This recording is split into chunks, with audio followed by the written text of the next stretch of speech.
وہ اللہ تعالیٰ اس مصائب، ان مشکلات اور ان تنگیوں کی وجہ سے اللہ تعالیٰ ان چیزوں کو اس کے گناہوں کا کفارہ بنا دیتے ہیں۔ گویا کہ یہ دکھ درد، بیماری اور یہاں تک کہ تھکاوٹ بھی اگر مسلمان کو پہنچے تو اللہ تعالیٰ اس تھکاوٹ کو بھی اس مسلمان کے گناہوں کا کفارہ بنا دیتے ہیں۔ تو لہٰذا ایک مسلمان کو چاہیے کہ اگر اللہ کی طرف سے اسے ایسی چیزیں پیش آ جائیں تو وہ اللہ کا شکر ادا کرے کہ اللہ نے اسے اس قابل سمجھا کہ اللہ نے گناہوں کو کفارہ بنانے کا اس کے لیے کوئی ذریعہ پیدا کر دیا۔ دوسری روایت ترمذی اور احمد میں آپ صلی اللہ علیہ وسلم نے ارشاد فرمایا، ابو ہریرہ رضی اللہ عنہ راوی ہے، فرمایا لا يزال البلاء بالمؤمن والمؤمنة في جسده وأهله وماله حتى يلقى الله عز وجل وما عليه خطيئة، کہ کسی شخص کو اس کے جسد، اس کے جسم پر، اس کے اہل و عیال پر یا اس کے مال پر کسی طرح کی آفت اور مصیبت پیش آتی ہے، یہاں تک کہ وہ اللہ تعالیٰ سے اس حال میں ملتا ہے کہ اس پر کوئی گناہ باقی نہیں رہتا۔ لیکن اس کے برعکس ایک ایسا شخص ہے، کوئی مسلمان ایسا ہے کہ اس کو زندگی میں کوئی دکھ درد، بیماری، بخار تک نہ پیش آئے تو وہ یہ نہ سمجھے کہ اس پر اللہ کی رحمت ہے، بلکہ یہ اس پر کیا اللہ تعالیٰ کا عتاب ہو سکتا ہے اور اللہ تعالیٰ کی ناراضگی ہو سکتی ہے۔ کیسے؟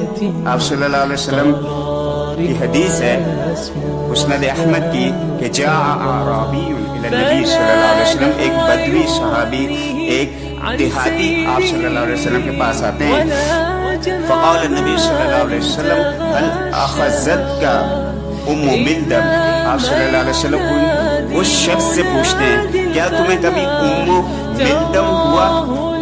ملدم ہوا؟ وہ شخص کہتا ہے قال وما ام ملدم، ام ملدم کیا چیز ہے؟ قال الحر بین الجلد واللحم، جلد اور گوشت کے درمیان کی شدت گرمی، یعنی جلد اور گوشت کے درمیان جو حرارت ہوتی ہے اسے ام ملدم کہتے ہیں، اور یہ اگر ہم اپنی زبان میں بیان کریں تو بخار کو کہتے ہیں، ام ملدم بخار کو کہتے ہیں۔ یعنی آپ صلی اللہ علیہ وسلم نے پوچھا کیا تمہیں کبھی بخار ہوا؟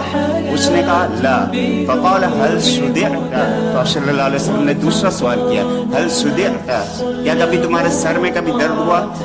قال وما الصداع، اس نے کہا صداع کیا ہے، یہ کیا چیز ہے؟ یعنی اسے یہ چیز ہوتی تو پتہ چلتا کہ بھائی یہ کیا ہے۔ اس نے دوسرا سوال کیا کہ وما الصداع، صداع کیا ہے؟ قال ریح تعترض فی الراس وتجلب القلوب، ایسی ہوا جو سر سے داخل ہوتی ہے اور کس چیز کو مارتی ہے یا کس چیز پہ شدت سے پڑتی ہے؟ رگوں پر، سر میں ہوا داخل ہو کے رگوں پر زور دباؤ ڈالتی ہے۔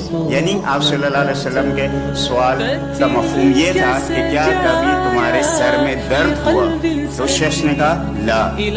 جب وہ کھڑا ہو گیا فقال نبی صلی اللہ علیہ وسلم من سرہ ان ينظر الى رجل من اہل النار فلینظر، جو شخص یہ چاہتا ہے کہ کسی جہنمی شخص کو دیکھ لے وہ اس شخص کو دیکھ لے۔ اس حدیث سے کیا معلوم ہوا کہ ایسا شخص جس کو کبھی دکھ درد، بیماری یا سر درد یا بخار نہ آیا ہو وہ یہ نہ سمجھے وہ بہت صحت مند ہے، بلکہ وہ اللہ کی رحمت سے دور ہے۔ تو لہٰذا ایسی چیزیں ہمیں پیش ہیں تو ہمیں صبر کرنا چاہیے، اللہ کی رحمت کی امید کرنی چاہیے اور اللہ تعالیٰ کا ہر وقت شکر ادا